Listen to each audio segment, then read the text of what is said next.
do Espírito Santo. O Senhor Jesus está neste lugar. Pastor Pacheco.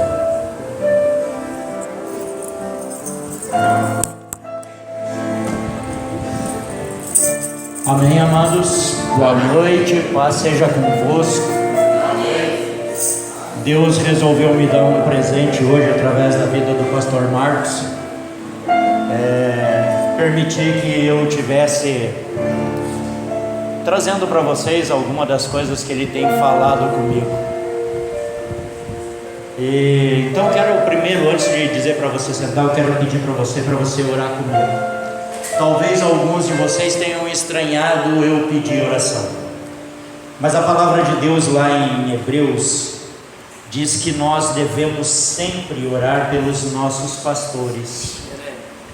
E foi por isso que eu pedi oração naquela hora, para chamar a atenção de vocês. Porque a gente pensa assim, como um pastor está pedindo oração?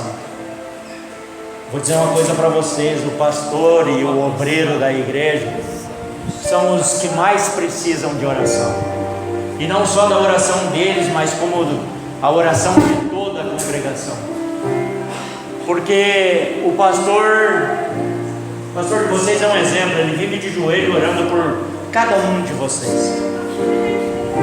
E por causa disso ele precisa da oração de cada um de vocês. Sabe? A gente tem que sustentar um o outro em oração e amor. A gente tem que suportar um ao outro em amor e oração. Então, quando a gente não ora pelo pastor da gente, o pastor da gente vai gastando a bateria, Daqui a pouco ele está sofrendo com a guerra, com a batalha que ele está travando sempre pela vida de cada um de vocês.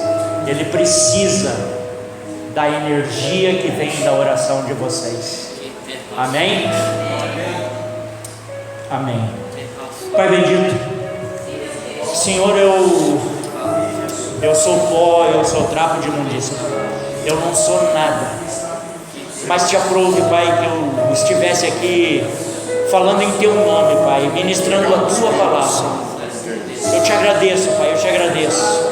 Reconheço que não merecia essa honra, mas aprove a Ti que eu estivesse aqui. Então eu peço, Pai, usa a minha boca, Pai, fala com cada um aqui, Pai.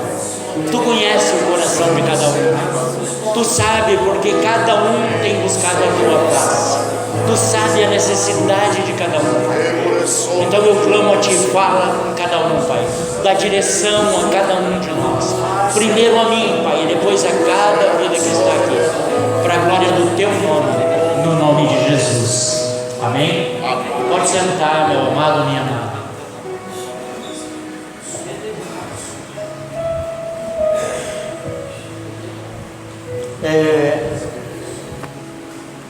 Sabe, cada um de nós tem um motivo pessoal para sair de casa no domingo, para sair de casa na terça, para sair de casa na quinta e se reunir aqui na casa de oração, nesse lugar que aprove a Deus que fosse uma porta aberta para Ele receber o culto de vocês, para Ele falar com vocês e dar direção para vocês. Cada um de nós tem o seu motivo. Cada um de nós tem a certeza de que veio aqui por algum motivo pessoal. Eu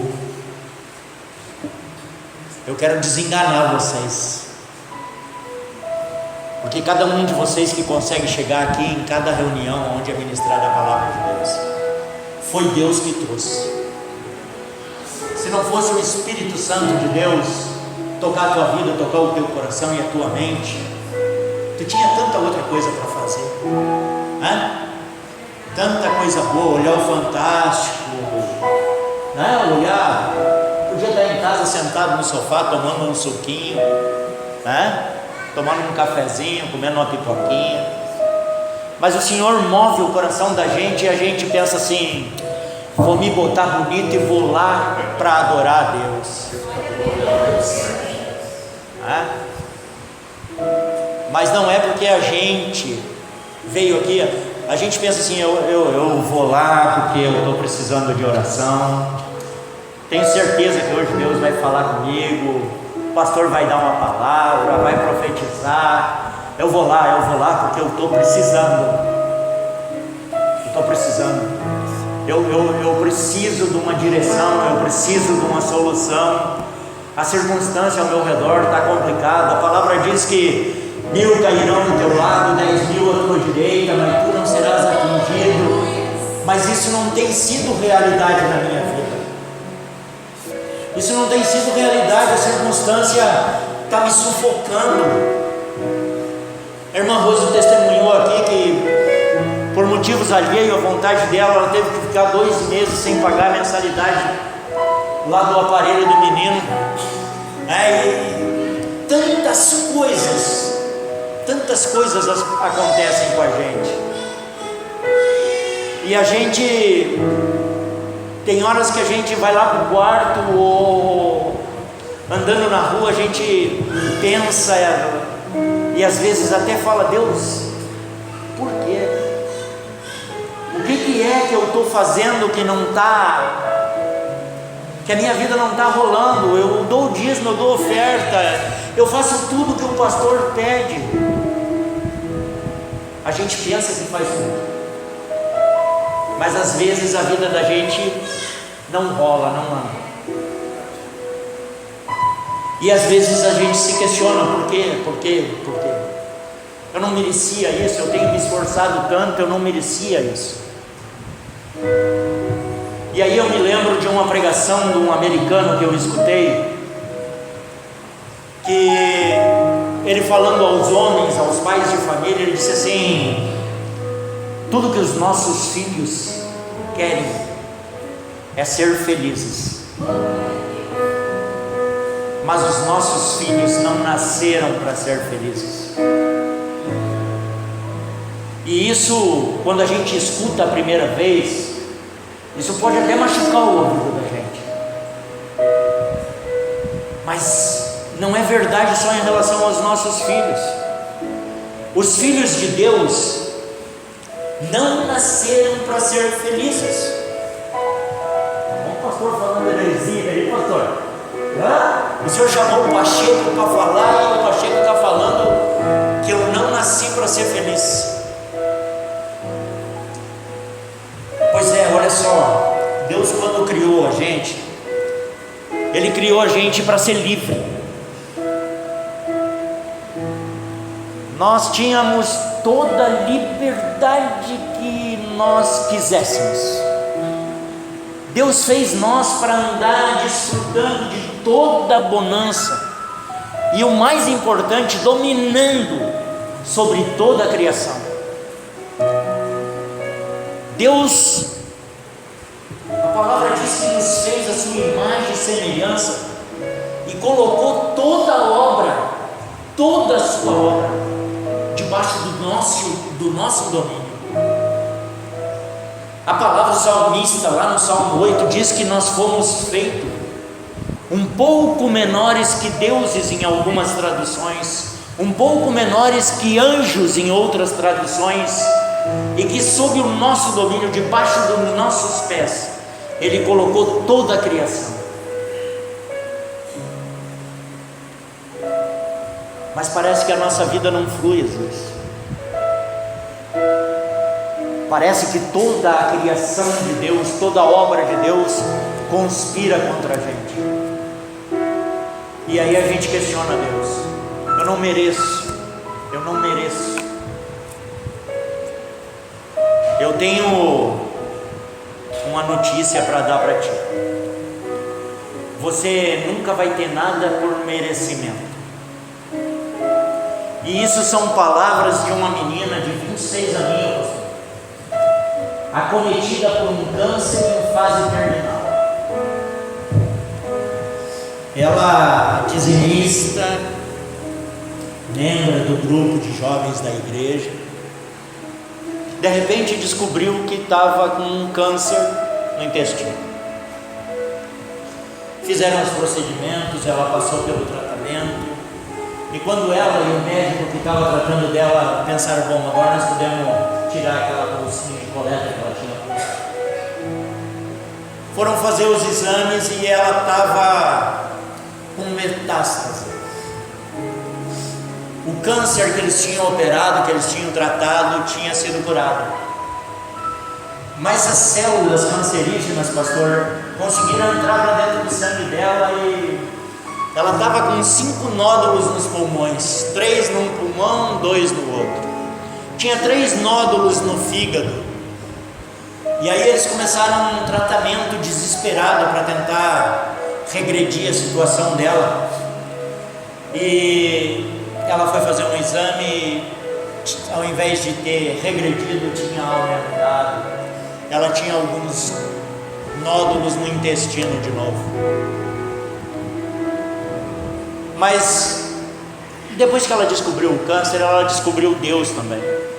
Interessante isso. Normalmente a gente descobre Deus na hora da angústia, né? E o salmista já dizia, na hora da angústia clamei ao Senhor e Ele me socorreu. E a gente, porque o salmista foi socorrido e porque a gente ouve muito testemunho da salvação que Deus traz, da cura que Deus traz, a gente, em desespero, em angústia, a gente se joga nos pés de Deus e acaba encontrando Ele. Mas como ela disse depois, ela disse assim, eu não merecia ter câncer. O que fiz eu para merecer ter câncer? Que mal fiz eu para merecer ter câncer? Eu nunca prejudiquei ninguém, eu vivi a minha vida sem querer incomodar ninguém. Mas aí no final desse desabafo dela, ela diz assim, mas a gente não tem o que merece, a gente tem o que precisa ter. A gente não tem o que merece, a gente tem o que Deus precisa que a gente tenha, para que o nome dele seja glorificado na nossa vida. Então, meu amado, minha amada, a circunstância ao nosso redor vai sempre tentar fazer a gente pensar que Deus não é Deus, mesmo nós que estamos todos domingo na igreja. Se você for bem honesto com você mesmo, você vai concordar que algumas vezes já você duvidou. Mesmo você sendo uma pessoa de fé, uma pessoa que Deus já trabalhou, já fez milagres, já te abençoou diversas vezes, de diversas maneiras. Às vezes as circunstâncias nos sufocam tanto que a gente para e pensa assim, puxa vida, será que eu estou errado com relação a Deus? Será que Deus não é isso tudo? E isso é uma artimanha do inimigo, porque Deus é Deus. Vou chocar esse povo, pastor. Deus é Deus, mas Deus não existe. Chamou esse cara para pregar heresia, pastor? Só existe uma coisa que foi feita, que foi criada. Deus não foi criado. Deus é. Antes de tudo, Deus era antes da fundação do mundo, antes da fundação de todas as coisas. Deus era. Deus é agora. E Deus vai ser depois que tudo isso passar. E não importa o que eu pense, o que eu fale, o que eu faça, Deus é. Ele nunca existiu, Ele nunca vai existir, porque ninguém fez Ele. Ele fez tudo. Ele é a essência de tudo. Ele é o início de tudo. Ele é o fim de tudo.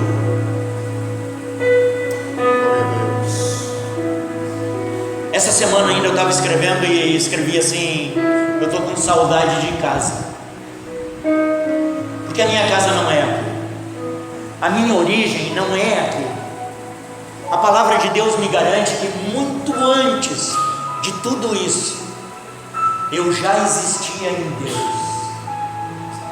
E quando Ele terminou a obra dele, tudo aquilo que Ele disse, faça-se, e achou que era bom, quando surgiu da palavra, Ele disse assim: agora isso está pronto para receber a coroa. Então nós vamos fazer o homem, e nós vamos fazer o homem a nossa imagem e semelhança. E Ele fez. Ele foi lá no meio do jardim, pegou o pó da terra, fez um barrinho com ele e fez um bonequinho. E sabe quando eu paro para pensar nisso, para meditar nessas palavras, eu quase consigo ver Deus com as mãos sujas, modelando aquele bonequinho de barro, com um carinho excepcional. E Ele não precisava ter feito isso. Tudo que é bicho que tem nesse mundo, Ele disse: faça-se, haja. Ele podia ter feito assim comigo e contigo também. Mas você sabe por que Ele não fez isso? O salmista diz que Deus não habita em templo construído por mãos de homens. Lucas e Paulo confirmam isso. Deus não habita em lugares feitos por mão de homens. Então onde é que Deus habita? No céu? O céu é muito longe daqui, e a palavra diz que Deus está contigo todos os dias. E aí, abre a tua Bíblia lá em João 14, versículo 23.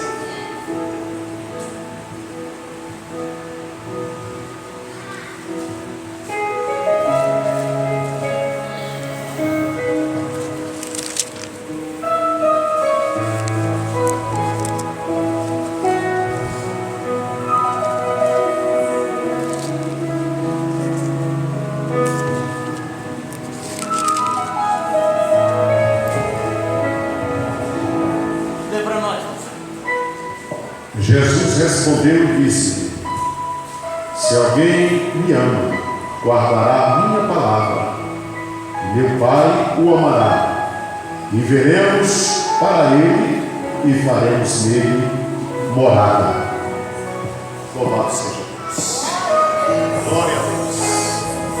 Sabe do que é feito esse templo aqui? De tijolo. Do que é feito o tijolo? De barro. Quando Deus pegou aquele punhado de pó e fez um barro e moldou a imagem e semelhança dele, Ele não estava fazendo só a coroa da criação. Segundo o salmista, segundo Paulo, segundo Lucas e as palavras do próprio Jesus, Ele fez aquele boneco para ser a morada dele. Glória a Deus.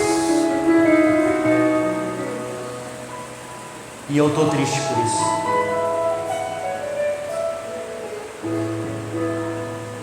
Estou muito triste por isso.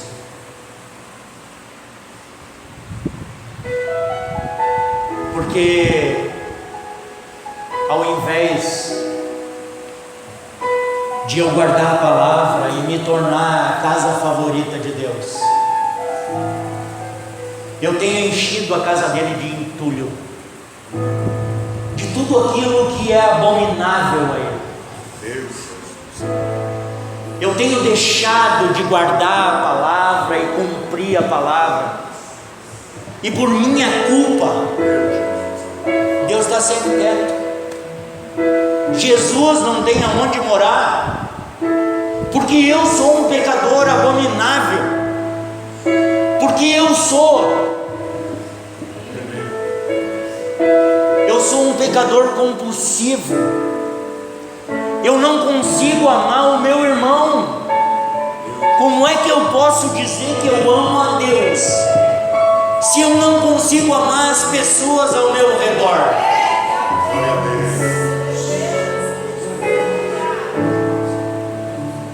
Sabe, falar que ama, pastor, vim aqui cantar, quão bom e precioso, irmão, estar bem junto a ti e juntos lado a lado andarmos com Jesus. Eu sou um com você no amor do nosso Pai. É muito fácil e a maior mentira, porque a gente sai daqui de dentro e não lembra nem de dar carona pro irmão, pastor.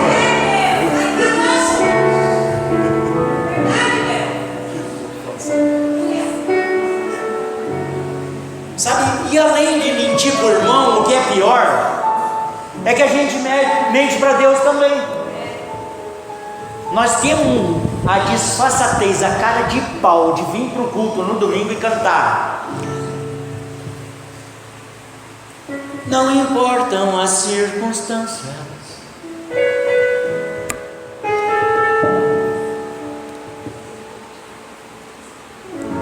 te adorarei, Senhor, não importam as circunstâncias, adorarei somente a Ti.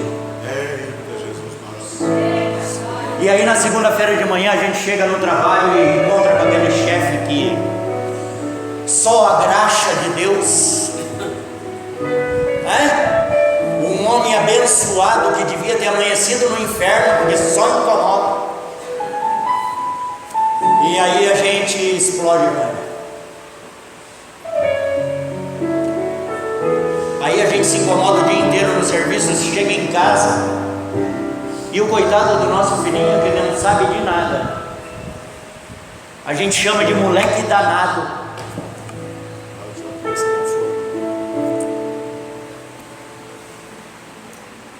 Como é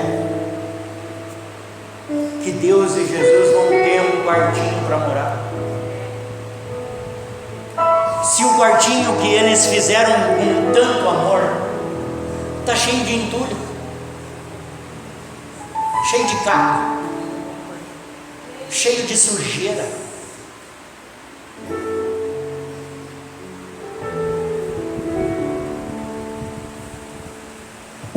Meus amados, para vocês não ficarem muito bravos comigo, eu quero que vocês abram a Bíblia lá em Hebreus, capítulo 11.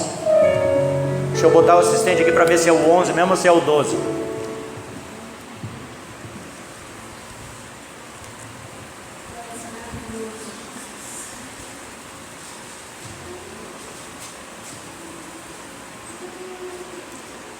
Capítulo 12, a partir do verso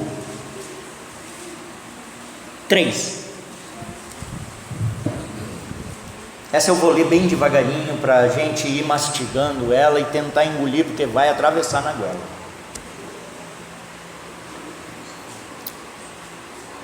Amém?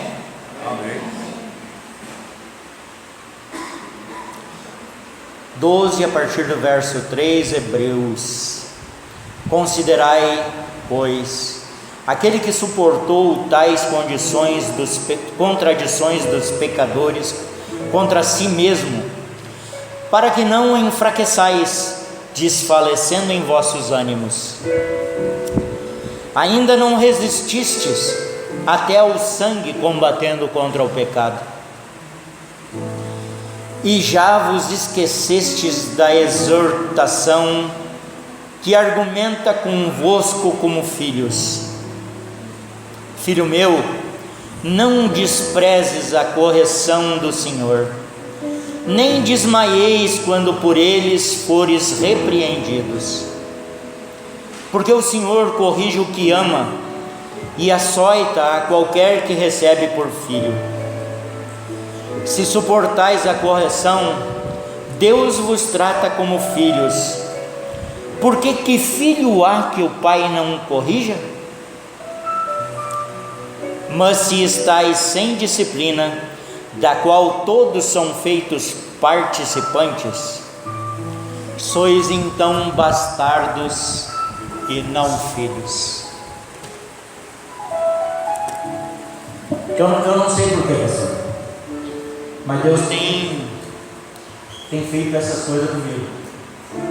Ele tem me pego de jeito assim e fala dessas coisas, sabe? Eu costumo dizer que Deus tem me pego pela orelha lá no quartinho e segura pela orelha e desce a corda, sabe? Ele não usa corda, ele usa corda, está escrito lá na palavra. É um chicotinho de corda que ele usa para corrigir o povo. Só coisa boa. Só coisa boa. Então, amado, minha amada, sabe, eu queria poder pegar um microfone para ministrar a palavra de Deus e ministrar essa teologia da prosperidade. Eu gostaria muito de dizer que Deus vai te dar carrão, vai te dar mansão, de que Deus vai fazer tudo o que tu quer que Ele faça. Mas olha só, Deus não é um dono de boteco. Ele não é um dono de restaurante, aonde tu vai comer aquilo que tu escolhe e beber aquilo que tu quer beber. Como disse essa menina de 26 aninhos, que fez 27 no domingo, pastor, e na quarta-feira de manhã, às 9 horas, Deus recolheu ela. Como disse ela, a gente não tem aquilo que a gente merece. Até porque, segundo a palavra, eu não merecia nada. A minha justiça diante de Deus é trapo de imundício.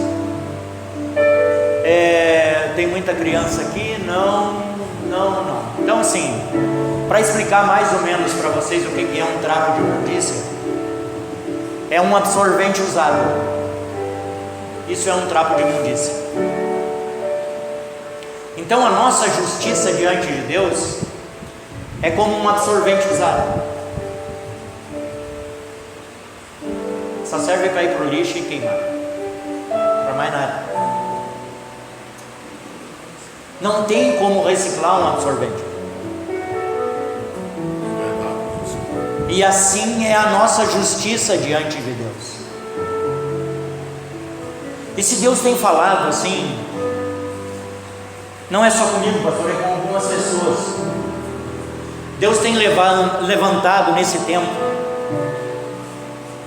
algumas pessoas para falar a verdade, em detrimento de qualquer outra coisa. O povo de Deus precisa se converter. O povo de Deus precisa se tornar a casa favorita de Deus, porque senão o tempo vai passar, Jesus vai voltar, e Deus vai ser um quase sem teto, porque casa para morar Ele vai ter muito pouco.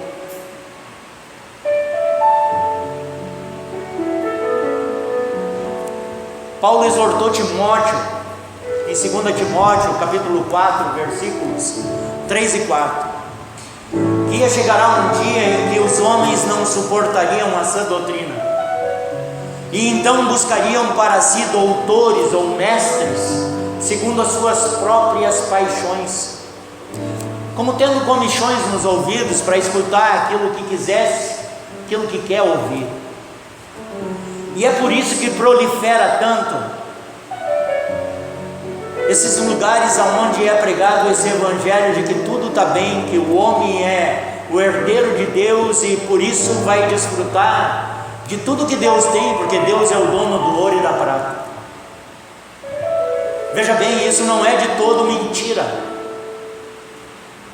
mas é um grande engano.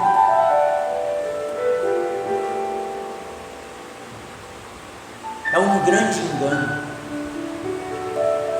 A promessa de Deus para nossa felicidade, e agora eu vou terminar aquela história de que nós não nascemos para ser felizes.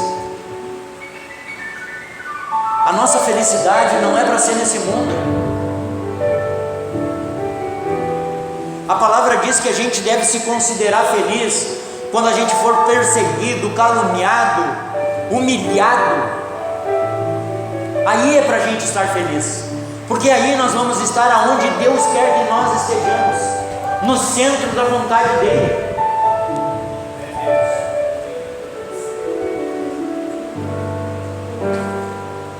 É vontade que eu queria muito ter um carrão e ter uma mansão. Quem não quer? Sabe? E isso não é pecado. Não é mesmo. Jesus até faz uma promessa que a gente pode ter isso aqui nesse mundo. A gente pode ter. Nós crentes, filhos de Deus, podemos ter. Mas se ao invés de buscar isso, nós buscarmos o reino de Deus e a sua justiça, se ao invés de buscar carrão e mansão e gastar o nosso tempo correndo atrás da felicidade, correndo atrás de um amor verdadeiro, moças e rapazes que ainda não casaram, amor verdadeiro na carne não existe, tá? Amor verdadeiro só existe no Espírito. Na carne não existe amor. Na carne existe desejo e paixão. Então aquele arrepio que tu sente quando chega perto do rapaz que te faz arrepiar, aquele arrepio que tu sente quando chega perto da moça que te faz arrepiar, não é amor. É coisa de pele, é química. Rolou uma química.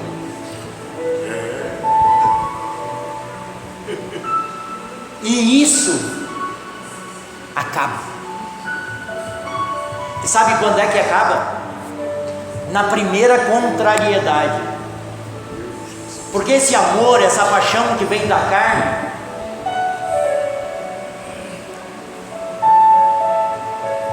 esse amor, essa paixão que vem da carne, ela depende muito da reciprocidade. E isso não é amor. Se amor dependesse da reciprocidade, onde é que nós ia estar? Aonde? Como alguém em sã consciência vai amar alguém que não faz nada daquilo que ele quer?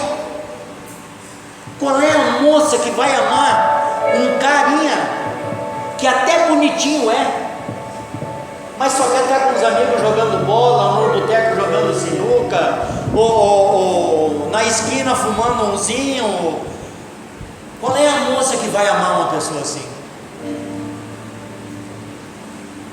Tendo juízo direito, né? Tem umas que não tem juízo direito e até amam, até querem esses também. Afinal, tem um ditado no mundo aí que diz que para tudo que é pé torto tem um chinelinho velho. Mas amor é aquele que não importa quem tu é. É o amor que Deus ama. Isso é amor. Não existe outro amor. E o interessante é que Jesus diz assim, João 12, João 13, ou seja, por ali, ele diz assim: isso vos ordeno, que vos ameis uns aos outros, assim como eu vos tenho amado.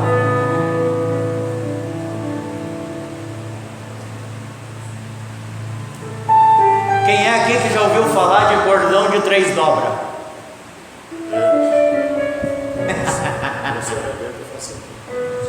Pois é, sabe o que é um cordão de 3 dobras?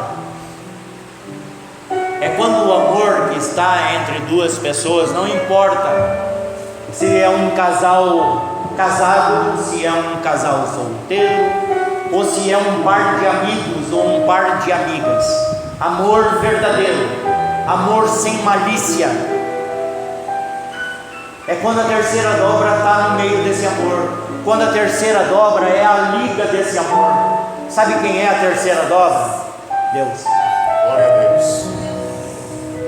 Em qualquer relacionamento, pai, filho, filho, pai, amigo, amiga, amigo, amigo, namorado, namorada, marido, esposa, se Jesus não for a liga, sobra só a paixão, só o sentimento, e isso acaba com uma primeira desilusão. E aí a gente vai separar porque não tem compatibilidade de gêneros. Por isso a igreja está sendo assolada por essa quantidade de divórcio e separação. Sabe por quê? Todo mundo fala na escola de teologia que nós estamos vivendo os últimos dias e que a igreja de hoje é aquela igreja de Laodiceia que está descrita lá em Apocalipse 3. E no Apocalipse 3:20 tem um versículo que me incomoda muito e que deve incomodar vocês também. Porque Jesus, falando ao anjo da igreja através de João, diz assim: eis que estou à porta e bato. Se alguém ouvir a minha voz e abrir a porta, então eu entrarei e cearei com ele e ele comigo. Peraí, eu vi um monte de evangelismo onde se usa esse versículo para chamar os ímpios para a igreja, mas aqui Jesus está falando para a igreja. Um pouquinho antes ele diz: vocês se consideram ricos, mas se vocês soubessem que vocês são miseráveis, pobres e nus, se vocês pelo menos fossem frios, já que não são quentes, mas como vocês são mornos, eu vou cuspir vocês da minha boca. Isso ele está falando para a igreja dos últimos dias. Quem nós somos? Quem nós somos? O consolo é que no finalzinho, no 23 eu acho que é,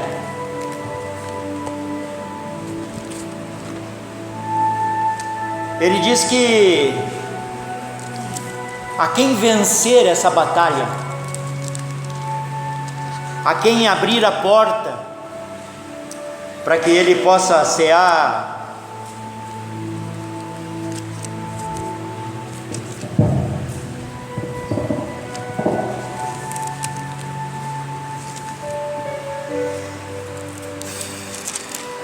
e ao que vencer, lhe concederei que se assente comigo no meu trono. versículos 21 e 22. Ao que vencer, lhe concederei que se assente comigo no meu trono, assim como eu venci e me assentei com o meu Pai no seu trono. Quem tem ouvidos, ouça o que o Espírito diz às igrejas. Glória a Deus. Meu amado, minha amada, Tiago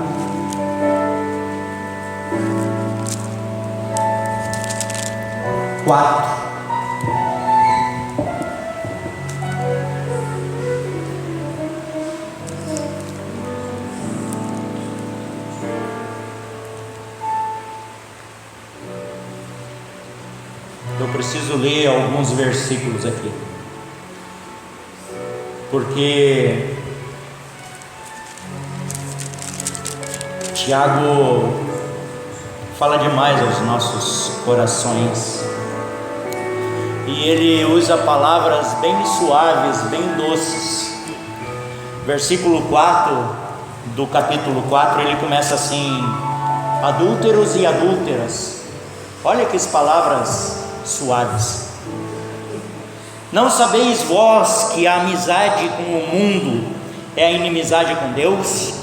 Portanto, qualquer que quiser ser amigo do mundo constitui-se inimigo de Deus. Ou cuidais vós que em vão diz a Escritura: o Espírito que em nós habita tem ciúmes? Antes, dá maior graça. Portanto diz: Deus resiste aos soberbos, dá porém graça aos humildes. E agora o versículo: sujeitai-vos a Deus, resisti ao diabo, e ele fugirá de vós. Chegai-vos a Deus, e ele se achegará a vós. Limpai as mãos, pecadores, E vós de duplo ânimo, purificai o coração, senti as vossas misérias e lamentai e chorai. Converta-se o vosso riso em pranto e o vosso gozo em tristeza. Humilhai-vos perante o Senhor, e Ele vos exaltará. Eu quero te convidar a ficar em pé, orar pela minha vida, porque eu sei que tem muitos de vocês que vão demorar para me perdoar por tudo que eu falei aqui hoje. Mas, sabe, quando Deus traz a gente para um culto, Ele quer que a gente conheça Ele. Ele quer que a gente conheça o coração dEle e não as mãos dEle. Sabe, Jesus prometeu que aquele que abandonar pai e mãe, a casa, o filho e a filha, a esposa, por amor dEle, terá 100 vezes mais ainda nessa vida. Aquele que abandonar a própria vida, terá 100 vezes mais do que tem ainda nessa vida. Porque Deus ama abençoar a nossa vida. Mas para que Ele, ou melhor, para que as bênçãos dEle, que estão todas prontas, preparadas para cada um de nós, nos alcancem, nós precisamos morrer. Mas como foi no Éden, não literalmente. Lá no Éden a gente morreu para Deus, continuou vivo, mas morreu para Deus. A morte foi a separação que houve entre nós. E agora, para que a gente possa voltar para Deus, a gente tem que morrer para o mundo, para quem a gente nasceu naquela época. A gente foi feito por Deus para ser livre. Nós preferimos ser independentes, porque para ser livre a gente tinha que prestar conta para Deus todo dia do que a gente tinha feito durante o dia. Para ser independente não precisava, ia para o mundo e ia viver no mundo. Mas essa nossa opção pela independência de Deus causou um transtorno tão grande que o leão que pastava junto com o carneiro passou a comer o carneiro. Então não foi só a nossa vida que foi separada de Deus, não foi só a nossa vida que foi separada daquilo que Deus sonhou, mas toda a criação foi separada também. E a palavra garante que toda a criação está em expectativa, esperando a manifestação dos filhos de Deus. Mas tem uma coisa: quando a gente optou pela independência, a gente se tornou escravo. E quando a gente se torna escravo, tudo que a gente tem pertence ao nosso Senhor. E aí, para a gente deixar de ser escravo do dono do mundo, Deus teve que fazer o sacrifício dele e pagar o nosso resgate com sangue. E aí, através desse resgate, nós nos tornamos servos de Deus. E era para nós andarmos com Ele em liberdade, e agora nós somos servos dele. Mas a promessa é que aquele que aceitar esse resgate, aceitar se tornar servo de Deus, aceitar guardar a sua palavra e praticar ela, então para esse é dado o poder de se tornar filho de novo. Glória a Deus. E quando nós formos filhos, nós seremos a casa favorita de Deus. Eu quero te convidar a partir de hoje começar uma faxina. Mas uma faxina daquelas assim, que quando a gente pensa em fazer, a gente pensa logo em contratar uma diarista. Sabe? Porque a gente não se sente capaz de fazer ela. E eu vou dizer para vocês, apesar de ser uma faxina tão pesada e tão profunda, você não vai precisar contratar uma faxineira, uma diarista, porque Deus já providenciou isso para nós. Sabe, Jesus disse assim: eu não vou deixar vocês sozinhos, não vou deixar vocês órfãos. Eu vou mandar um outro Consolador para estar com vocês e ensinar vocês a fazer tudo isso que eu tenho falado. Então, essa faxina não vai demandar um esforço muito grande. O esforço que ela vai demandar não vai estragar as unhas e as cutículas das moças. Sabe, não vai fazer calo na mão dos moços. Porque quem vai fazer de verdade essa faxina é aquele que Jesus enviou para nos auxiliar. É Ele que sabe exatamente o que não serve. É Ele que sabe exatamente o que não presta. E eu quero te convidar a começar essa faxina. Porque senão não vai adiantar as horas de oração desse homem, nem as minhas horas de oração, nem as tuas horas de oração. Não vai adiantar.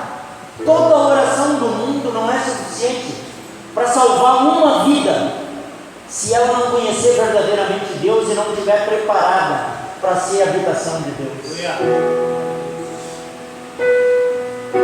E aí vai chegar o dia que a gente vai escutar a trombeta e vai ver o Senhor sobre as nuvens e em toda a sua glória com os seus santos anjos, e vai ficar olhando.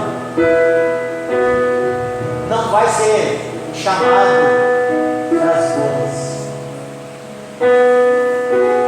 A noiva precisa estar com suas vestes brancas, imaculadas, lavadas no sangue de Cristo. Glória a Deus. E ter as vestes brancas e lavadas no sangue de Cristo requer que a casa esteja impecável e principalmente sendo a habitação de Deus e de Jesus. Se nós não conseguirmos o status de casa de Deus, nós não conseguiríamos o status de noiva. Amém? Amém. Feche seus olhos, curva a tua fronte. Eu queria que você orasse. Eu vou orar aqui pela minha vida e pela vida de vocês também. E eu gostaria que você orasse pela sua vida e pela minha vida. Sem apoio, sem suporte, sem sustento, nenhum de nós vai conseguir. Nós precisamos clamar ao Senhor. Nós precisamos ser intercessores do outro. Isso é suportar em amor. Isso é amar o irmão. Deus poderoso, Pai no nome santo de Jesus, Pai, eu quero pedir Jesus a tua sangue. Eu quero adorar o teu nome e declarar diante dos três santos, Pai, que só tu és santo, que receber a louvor e a Esse povo vem se apresentar com a paz. isso é amar, idolatrado. É a tua mão, alcance cada Queremos te agradecer, Pai, pela trazer a paz. nós queremos te agradecer, Pai, por essa palavra de exortação. Seja glorificado, Nós queremos te agradecer, Pai, por ter falado de nós tão no profundo, Pai. nós repreendemos todo mal. Obrigado, Senhor, obrigado. Em nome de Jesus Eu Cristo, te apresento a minha vida, Pai, eu preciso, Pai, eu preciso para a glória, que o toque do Seu Espírito para a venha sobre mim. glória de Jesus. Que o Teu Espírito me ajude, Pai, nessa faxina, Pai, nesse limpar do coração, Pai, limpar da minha vida. Que o Teu Espírito, Pai, me ajude a guardar a palavra do Teu Filho. Limpa a tua igreja. Que Ele garantiu Senhor, quero te amar através da minha história. Eu quero dizer por cada um deles, que o teu Espírito Santo vai ser tocando a mente, o coração de cada um. E os esteja, Senhor, ajudando, trazendo a eles a revelação daquilo que precisa ser tirado do lugar, aquilo que precisa ser tirado das suas vidas. Que não possa estar constrangido, Pai, revelando a casa, para que essa para que essa transformação aconteça, para que nós passemos de congregados, Pai, na tua casa de oração, a tua mão, a teu Espírito. Fortaleza a tua igreja na tua Pai, palavra.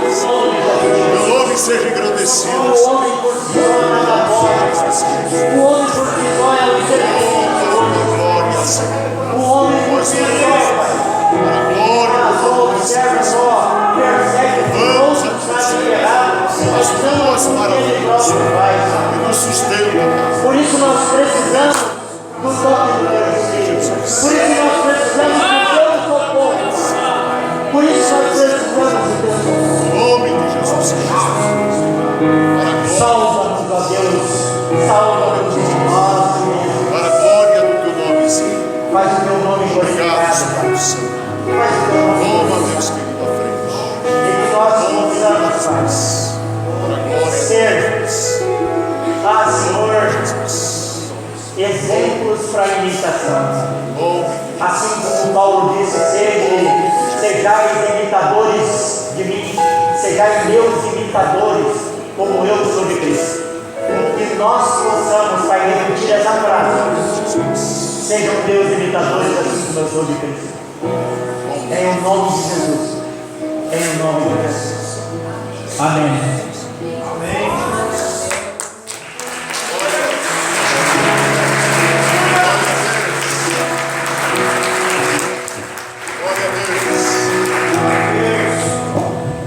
Quantos podem dizer amém? Amém. Porventura tem alguém essa noite que quer ter um encontro com Jesus, entregar a sua vida nas mãos do Senhor? Eu quero, pastor, fazer uma nova aliança com Cristo e andar na presença dele com sinceridade, com verdade. Tem alguém essa noite? Está vindo a vida?